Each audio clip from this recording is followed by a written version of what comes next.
Y aquí tenemos a la doctora Beatriz Mejía Mori, presidenta del Instituto Educando para el Bien, que nos va a hablar un poco de este tema. ¿Cómo está, doctora? Padre, muy buenos días. Gracias por la oportunidad de tener una ventana para comunicarnos con el pueblo del Perú y sobre todo con ese corazón cristiano que está anhelando de que este país cambie para bien y no para mal.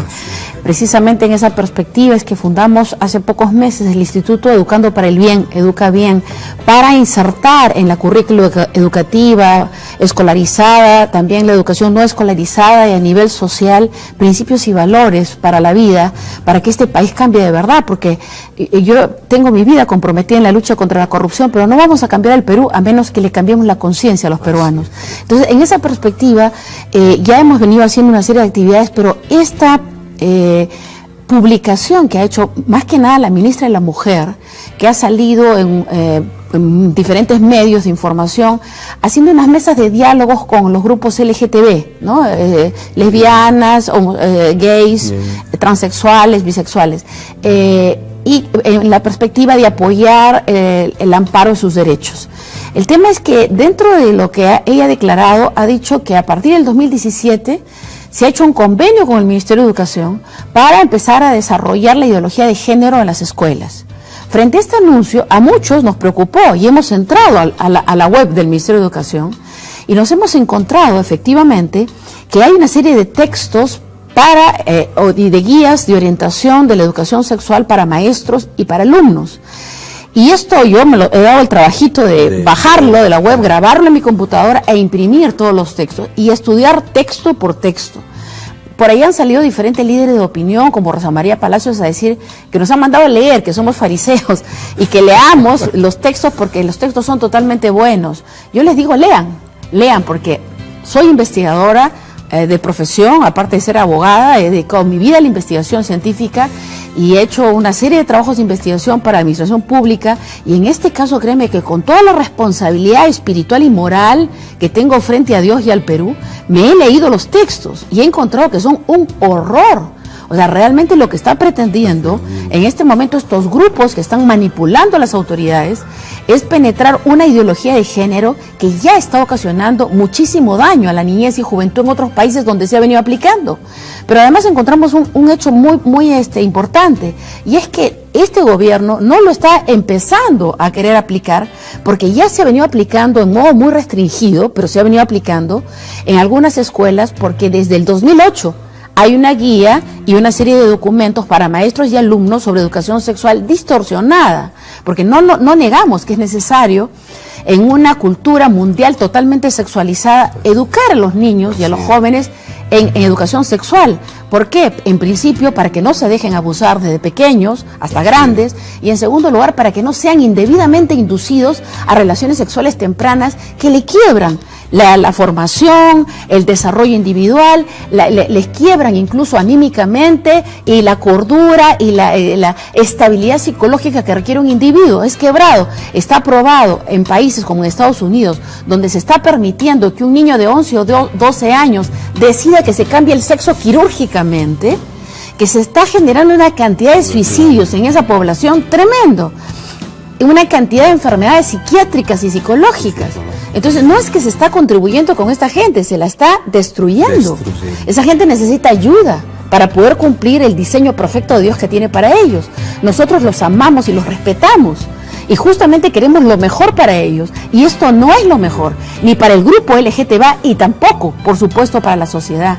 Y lo que estamos nosotros preconizando es que este tipo de textos, y les voy a mencionar, por ejemplo, porque dicen, están equivocando el enfoque. No, señor, les voy a leer. ¿Viste la página 178 de la guía sexual que se va a aplicar teóricamente a partir del 2017? Dice, me llamo Eliana, estoy enamorada de Paola y vendo artesanías. Y es una señorita que está ahí, ¿no?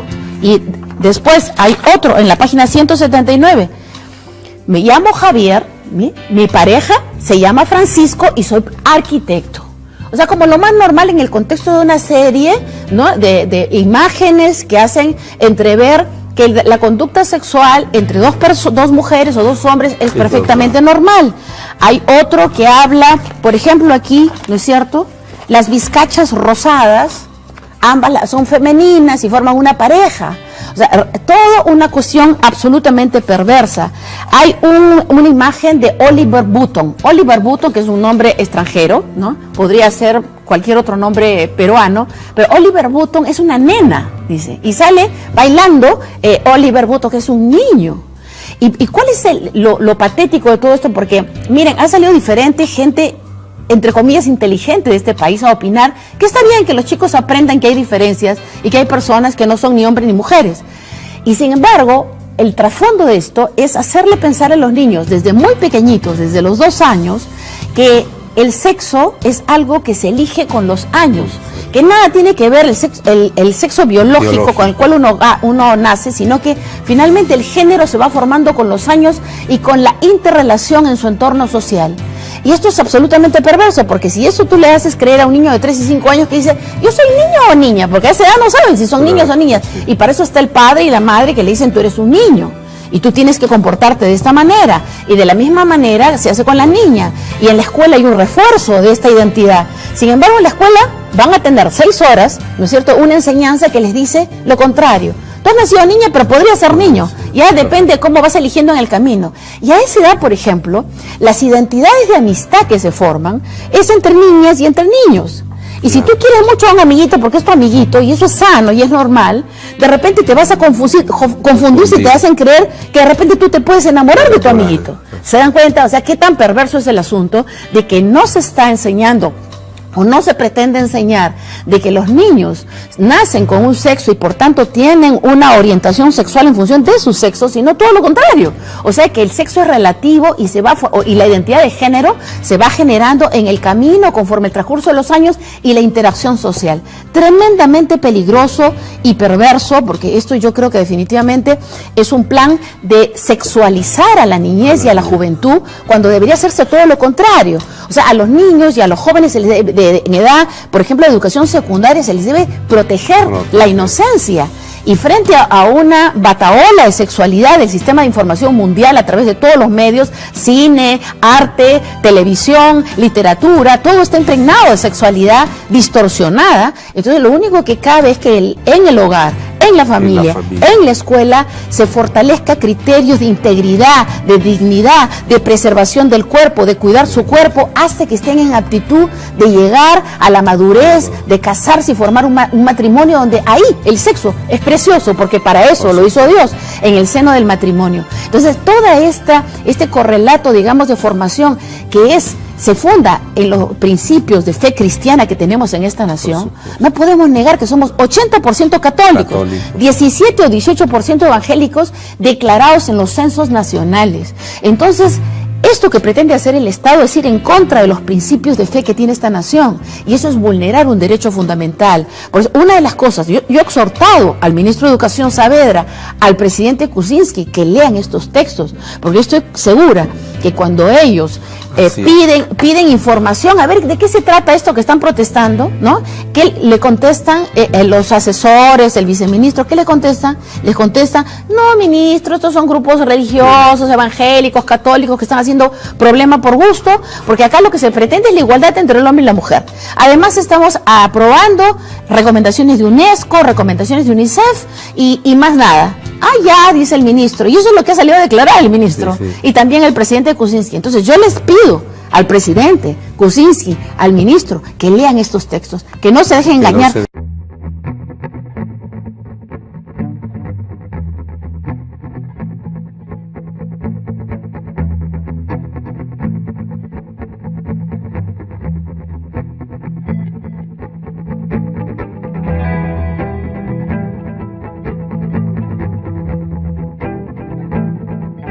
Amparo Medina, expositora internacional, nos acompaña esta mañana y quien ha realizado trabajos también para el Fondo de Población de Naciones Unidas. Bienvenida a nuestro noticiero. Muchísimas gracias, de verdad estoy muy agradecida por ustedes, por la oportunidad que nos dan, ya que he visto que en todos los medios de comunicación el Fondo de Población de las Naciones Unidas ha tratado de desacreditarme, y en eso quiero ser muy categórica. Yo fui contratada por el Fondo de Población de las Naciones Unidas por 2 ocasiones. Aquí están los contratos del Fondo de Población, y además está un certificado del mismo Fondo de Población de Perú, donde dice claramente que yo fui contratada por ellos, que fui una socia estratégica en la contratación para la aplicación del proyecto. Esto viene totalmente fabricado, embotellado y distribuido para toda América Latina. Lo estamos viviendo en Ecuador, en Perú. Los países pequeños hemos quedado relegados hasta el final, pero ya Perú, Argentina, Colombia y todo están viviendo la situación del... Con realidades muy parecidas, en base a su experiencia. O sea, ¿son realidades iguales en toda nuestra América Latina? A ver, la realidad de la ley es una realidad para toda América Latina porque viene bajo un marco institucional totalmente fabricado desde las Naciones Unidas, porque ellos lo que hacen es vender estos productos. Entonces es una empresa, hay que ser sinceros, es una empresa que gana millones de dólares en la distribución de anticonceptivos, lo dicen ellos en el informe de Panamá 2012, dicen claramente que son la primera empresa distribuidora y vendedora de anticonceptivos para el continente latinoamericano. Entonces nosotros somos sus clientes, y para eso utilizan el poder que tienen desde las Naciones Unidas para obligarnos a transformar leyes, a obligarnos a incluir en nuestros procesos educativos la venta de sus productos. Es un gran negocio. ¿Cuál es el problema que tienen las Naciones Unidas conmigo? Cuando yo trabajé para ellos y en los contratos que tuve con ellos, nosotros ya hicimos un informe en donde les decimos claramente que no está funcionando la metodología, que estamos quintuplicando el embarazo adolescente, las enfermedades de transmisión sexual. No existe un solo anticonceptivo que evite el contagio de enfermedad de transmisión sexual.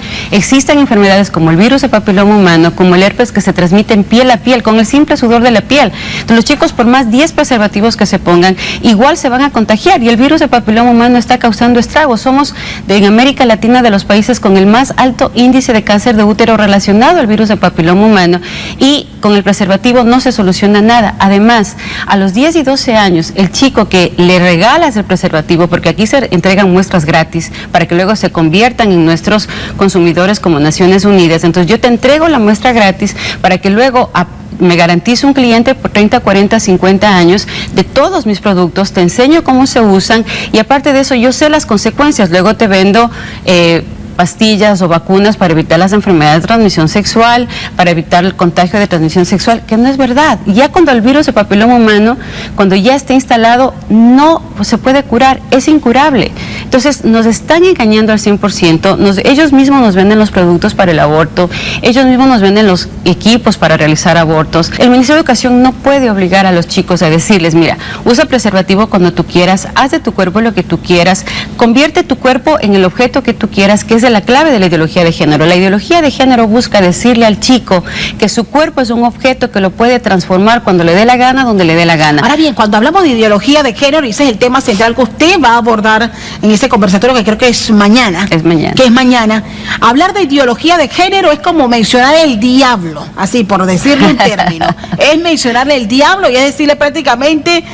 Los padres de familia lo que hemos entendido es que la ley, cuando habla en la parte de ideología de género, es decirle al niño, ok, tú eres niño y tú eres niña, pero cuando tú te desarrolles y vayas sintiendo algunas sensaciones, pueda que a ti te dé por ser niño y no niña y viceversa. La salud sexual y reproductiva y el género son dos ideologías que lo que buscan es, primero, mercantilizar a los seres humanos en función del placer, del hedonismo.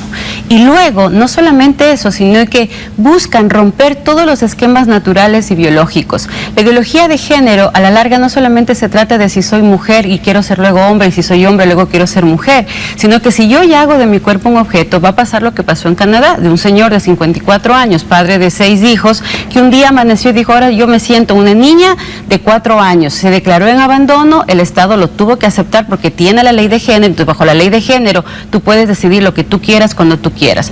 Otra señora en Estados Unidos decidió que ella misma se da placer, que no necesita placer de nadie, y legalizó el matrimonio de la misma edad. En Inglaterra, otra señora se enamoró de su delfín y decidió que el delfín es con quien ella se quiere casar y se casó con un delfín. O sea, Da gracia, ¿verdad? Pero eso es lo que está pasando por esta ley de género que dice tu cuerpo es un instrumento que tú puedes decidir lo que tú quieras. Eres una construcción social. Literalmente ese es el término. Eres una construcción social y bajo esa construcción social tú puedes ser lo que tú quieras, cuando tú quieras, en donde tú quieras.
Tenemos ante nosotros la oportunidad de forjar para nosotros y nuevas generaciones un nuevo orden mundial, un mundo donde el dominio de la ley, no la ley de la jungla, gobierna la conducta de las naciones.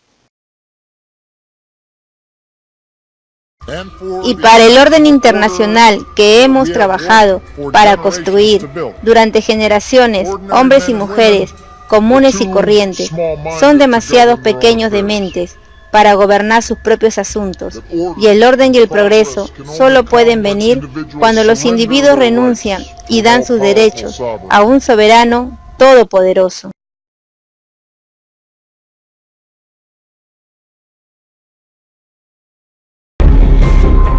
En este encuentro hemos ido más allá. Nuestros países han pasado de ser simples buenos amigos y buenos socios a convertirse en verdaderos aliados.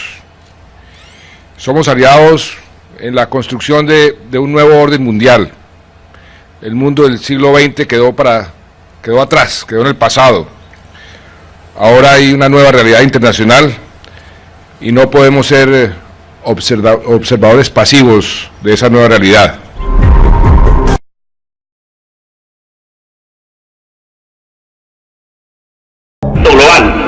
El tema de la seguridad mundial ya no puede ser enfrentado con los países en forma individual. Necesitamos trabajar en conjunto. Y en nuestra opinión esto va a requerir un nuevo orden internacional que reemplace al que nació después de la Segunda Guerra Mundial en Bretton Woods y que sea un orden mundial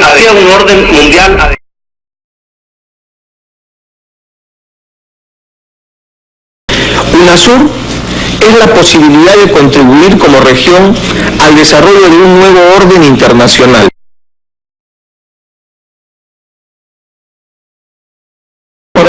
necesitamos un nuevo orden mundial para vivir bien.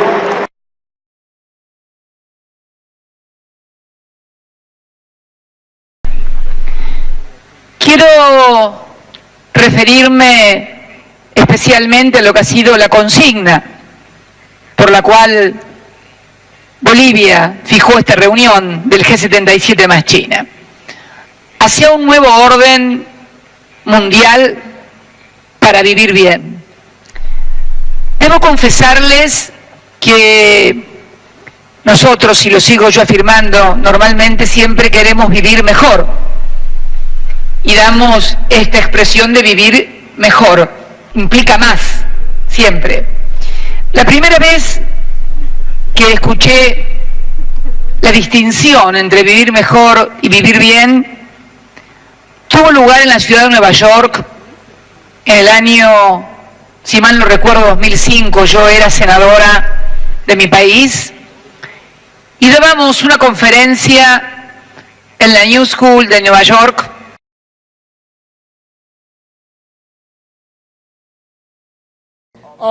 La llegada del último Salvador va a marcar un nuevo punto de resurrección y de levantamiento de la humanidad si creemos y creamos la paz y la vida genuina para todos nosotros. Su llegada será el fin de la opresión, de la inmoralidad, de la pobreza, de la discriminación y el comienzo de la justicia, del amor y la empatía entre la sociedad. Él va a llegar y va a cortar la ignorancia, la superstición, el prejuicio, al abrir las puertas del silencio y sobre todo del conocimiento. Él va a establecer que haya un imperio de la verdad y de la compasión y va a preparar el camino a sí mismo para que haya una acción colectiva y constructiva y una participación constructiva de todos en el concierto y manejo mundial.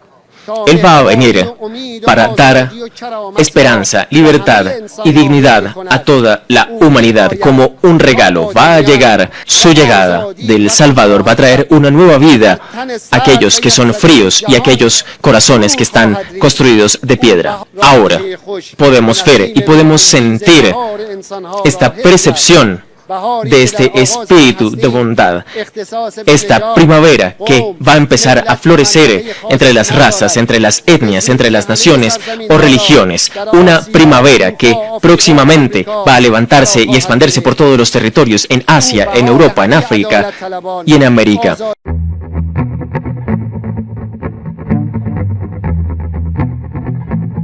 Nacional España. La Generalitat Valenciana retirará el concierto económico a los colegios que no acepten la ideología de género.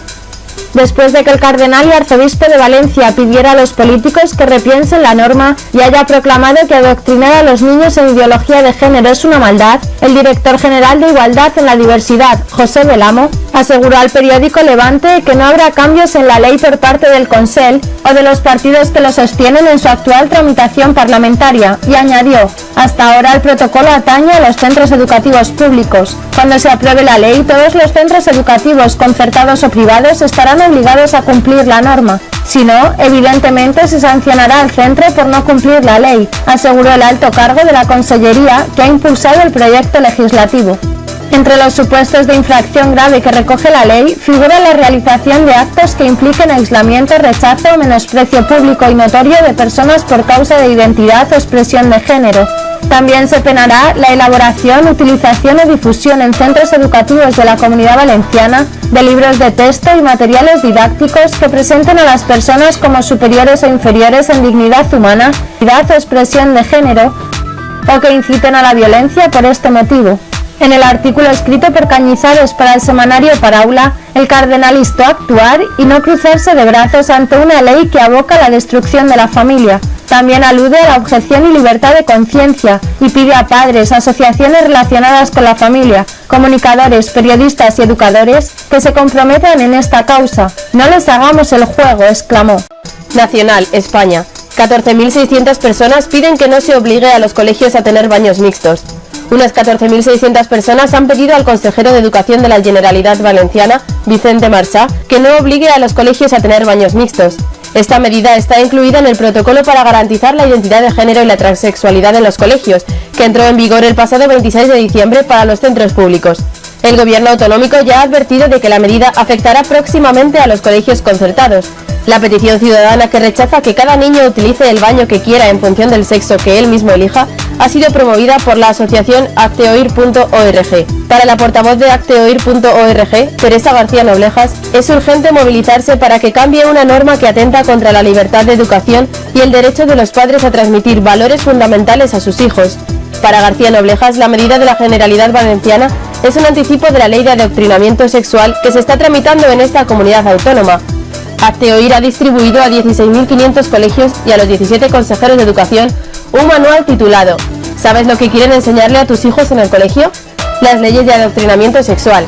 En esta publicación se analizan las normas aprobadas en 10 comunidades autónomas que obligan a enseñar comportamiento lésbico, gay, bisexual, transexual, transgénero e intersexual en todos los centros educativos y alumnos de todas las edades. Nacional España. Miles piden retiro de campaña transexual por corrupción de menores. El Centro Jurídico Tomás Moro ha lanzado una recogida de firmas a través de la plataforma de Hazteoír.org contra la campaña transexual de la asociación Crisalis Euskal Herria en las paradas de autobús del País Vasco y Navarra. Hasta ahora más de 7.482 personas se han unido a ella pidiendo que se retiren los carteles por constituir corrupción de menores. El Centro Jurídico Tomás Moro ha pedido al fiscal de menores del País Vasco que obligue a la retirada de la campaña de Crisalis en los que se puede ver a menores completamente desnudos mostrando explícitamente sus órganos sexuales.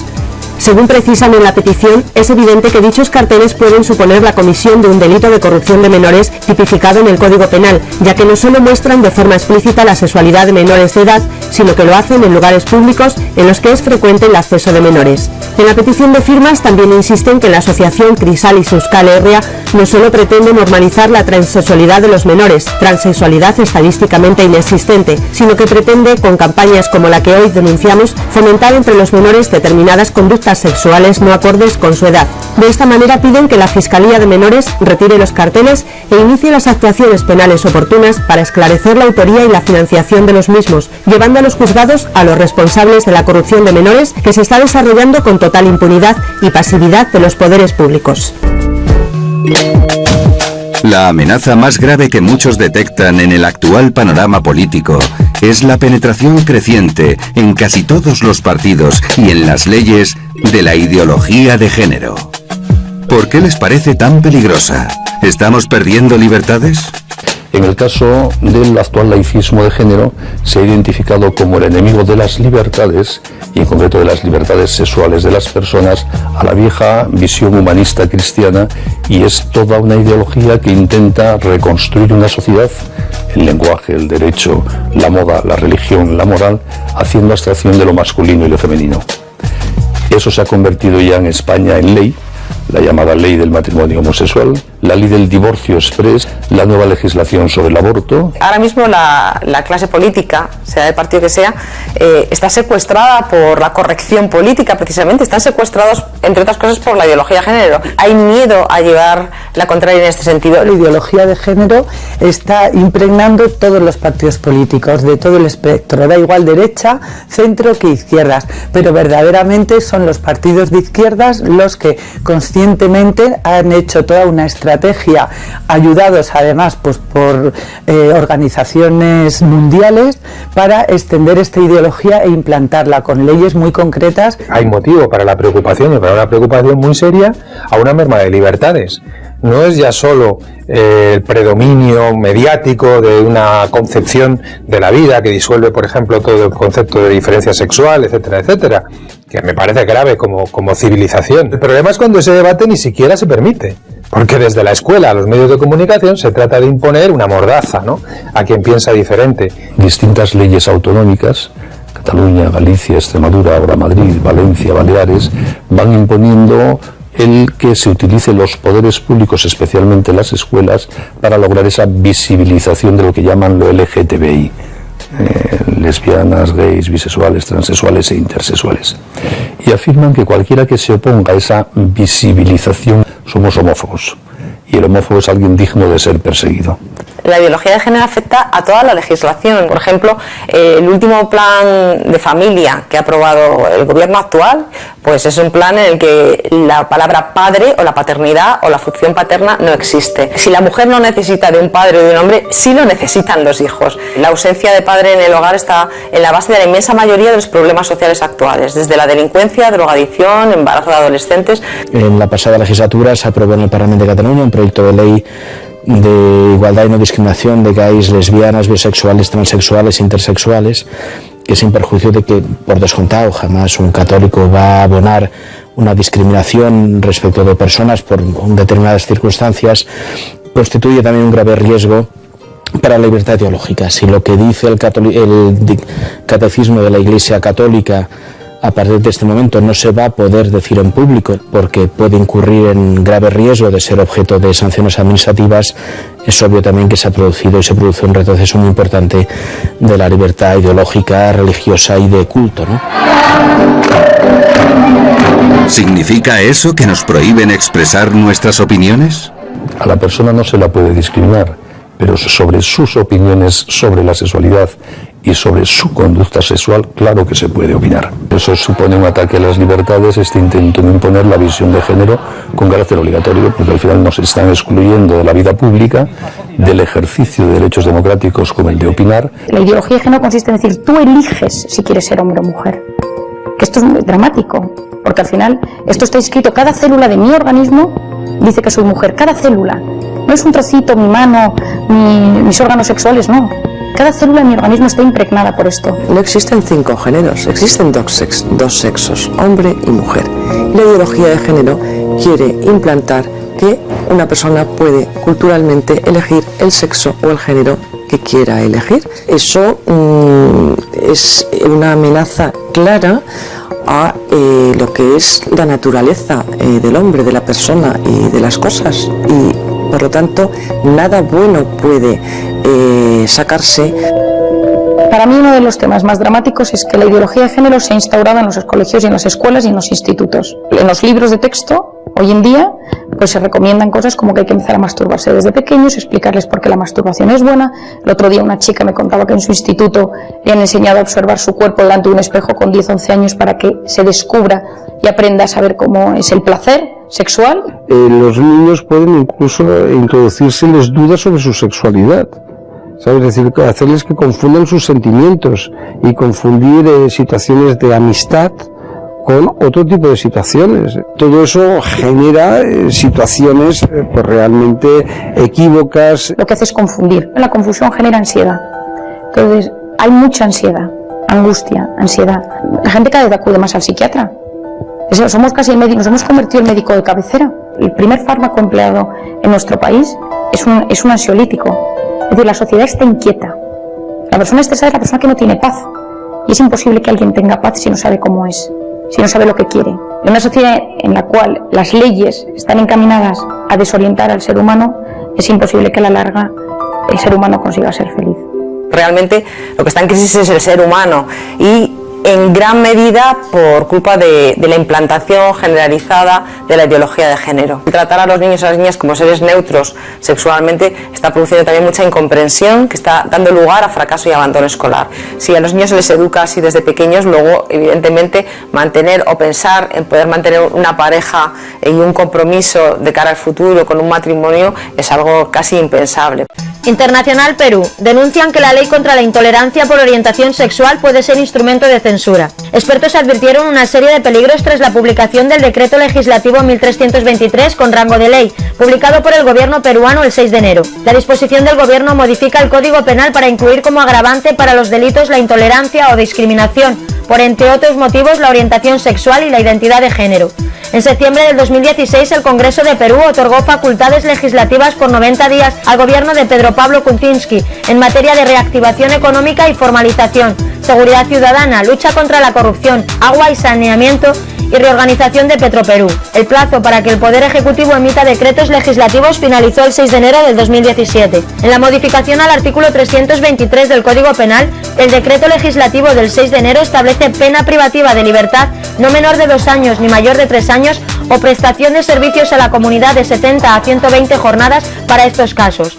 En declaraciones para Ciprensa, el abogado Juan Puertas advirtió que la ley, así como está redactada, es un peligro de censura en todos los temas jurídicos y políticos que involucren a la población LGTB o feminismo, entre otros, dado que pueden alegar que por opiniones se está pretendiendo limitar derechos, y hoy sabemos que cualquier reclamo político es vestido bajo la figura de supuestos derechos. Puertas señaló que la ley promulgada por el gobierno peruano, como se encuentra, es inconstitucional, no solo por exceder las facultades delegadas por el Congreso, sino por no cumplir con el principio de tipicidad. Además, advirtió, existe un peligro de persecución judicial.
Ayúdame a mirar con tus ojos.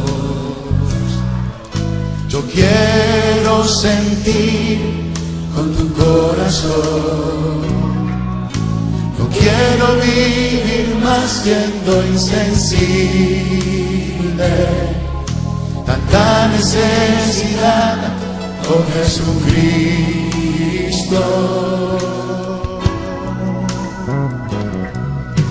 Ayúdame a mirar con tus ojos. Yo quiero sentir con tu corazón.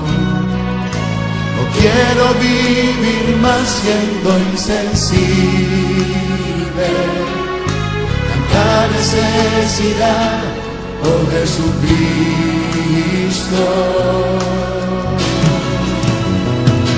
Te pido la paz para mi ciudad. Te pido perdón por mi ciudad. Ahora me humillo y busco tu rostro. ¿A quién iré, Señor, sino a ti? Te pido la paz para mi ciudad.